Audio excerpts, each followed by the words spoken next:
What's the model you're following? Well, our model at this point in time is that we as shareholders, particularly as second generation, are just much more involved in the business. As I mentioned, my father had a model of a lot of autonomy that also led to a lot of growth. But as the second generation now, with my father as the chairman of the board, we're still very much driving his vision. But I am very, very involved in the day-to-day decision making of the company, along with our professional management team. And I think for the time being, that is working well. I think I was discussing this actually with my father recently, and his view, which I do believe is correct, is that businesses need to achieve a certain level of stability and a certain level of maturity before you can fully hand over to professional management. Now, what is that maturity? You need to have, sort of balance sheet strength all the way down to market share to strong brand.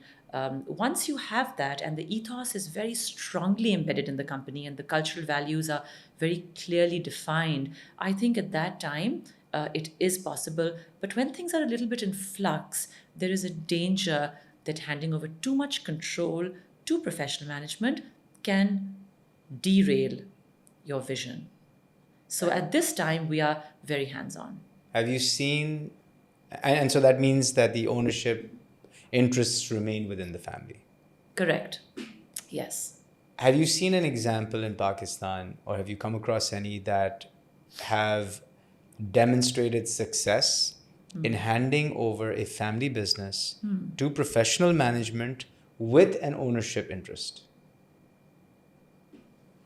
Off the top of my head, I mean, can you think of any? I couldn't. That's why I asked you. Yeah, I mean, where you've completely handed over to professional management. Well, you're sitting back as a shareholder and you're just, maybe serving on the board. I cannot. I think that, in fact, quite the opposite. I think Pakistani businesses tend to be very micromanaged by the family. Now, whatever model of management they follow, Right. whether it's one leader and other family members are on the board, whether you have many family members in management positions, those models, of course, differ. But yahan pe there's a very strong sense that, in fact, it's the family members who should be signing every single check, and giving up control is actually seen as a dilution of power, and God forbid you do that. So I think, but there are some very compelling reasons why that is not the model that should be followed, depending on, as I mentioned, the maturity level of the business, etc. So यहाँ पे तो state-run model भी है, which again has demonstrated success.